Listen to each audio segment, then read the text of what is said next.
Spanish కి చెందిన మహిళా ట్రావెల్ బ్లాగర్ ఫెర్నాండా మరియు ఆమె భర్త మోటార్ సైకిల్స్ పై టూర్ చేస్తూ బంగ్లాదేశ్ నుండి డుమ్కాకు చేరుకున్నారు. నేపాల్ కు వెళ్లాలని అనుకున్నారు, కానీ అప్పుడు చాలా ఆలస్యం కావడంతో రాత్రిని డుమ్కాలోని కురుమ్ మహత్ లో నైట్ స్టే చేయాలనుకొని టెంట్ వేసుకున్నారు. వారిద్దరూ టెంట్ లోపల ఉన్నప్పుడు వారికి కొన్ని సౌండ్స్ వినిపించాయి.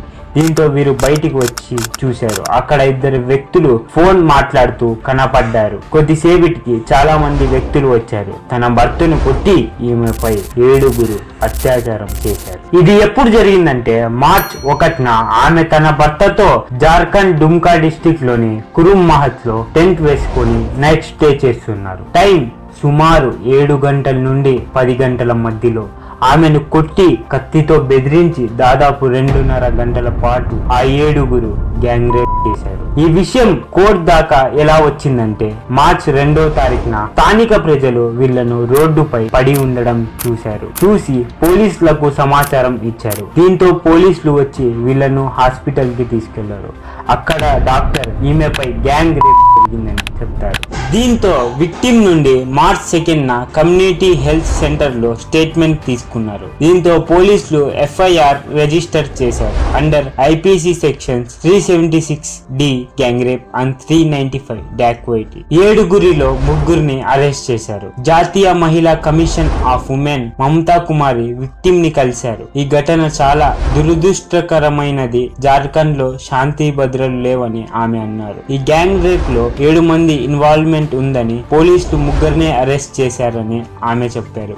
దీంతో కోర్టు స్వయంగా ఈ కేసును తీసుకుంది. డుమ్కా ఎస్పీకు ఆర్డర్స్ పంపుతుంది. ఎవరైతే ఈ క్రైమ్ ను చేశారో వాళ్ళందరి మీద త్వరగా యాక్షన్ తీసుకోవాలని కోరింది. మంగళవారం జార్ఖండ్ పోలీస్ విక్టిమ్ భర్తకు నష్టపరిహారంగా 10 లక్షలు ఇచ్చారు. ఎఫ్ఐఆర్ లో బయటకు వచ్చిన కొన్ని విషయాలు. మొదట 3 వ్యక్తులు బాధితురాలి భర్తపై దాడి చేశారని, మిగతా 4 వ్యక్తులు తనను కత్తితో బెదిరించి అత్యాచారం చేశారని ఎఫ్ఐఆర్ లో ఉంది. ఆమె తన మోటార్ సైకిల్ పై నేపాల్ కు బయలుదేరే ముందు మీడియాతో మాట్లాడారు. ఆమె అన్నారు, భారతదేశ ప్రజలు చాలా మంచివారు, తనకు దేశంపై ఎటువంటి ఫిర్యాదులు లేవని, నేను నేరస్తులను నిందిస్తానని ప్రజలను కాదని చెప్పారు. అసలు ఈ రేప్స్ ఎందుకు ఇండియాలో ఎక్కువగా జరుగుతున్నాయి? ఎన్సీఆర్బీ రిపోర్ట్స్ ప్రకారం కేవలం 2021 ఇయర్ లో దేశంలో 31,667 రేప్స్ జరిగాయని, అంటే యావరేజ్ గా రోజుకి 86 రేప్స్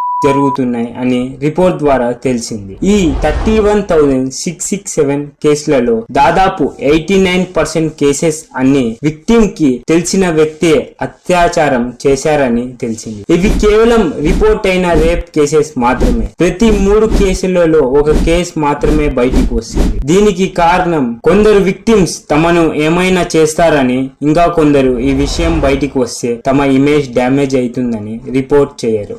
అత్యాచారం జరగడానికి ముఖ్య కారణం పార్నోగ్రఫీ. ఎందుకంటే ఇది రియల్ సెక్స్ కాదు, ఇది రియాలిటీకి చాలా దూరం. దీని వల్ల ఒక సిక్ మెంటాలిటీ అనేది బిల్డ్ అవుతుంది. పార్నోగ్రఫీలో ఫీమేల్ ని ఒక ఆబ్జెక్ట్ లాగా పోర్ట్రే చేస్తారు. According to reports most of rapes happened after watching porn అని ఒక రిపోర్ట్ ద్వారా తెలిసింది. ఇంకో reason lack of sex education. మన దేశంలో సెక్స్ అనే పదానికి పెద్ద బూతులాగా చూస్తారు. దీంతో సరిగ్గా అవగాహన ఉండదు చాలా మందికి. చాలా మంది రేప్స్ షార్ట్ డ్రెస్సెస్ ధరించడం వల్ల అని అంటారు.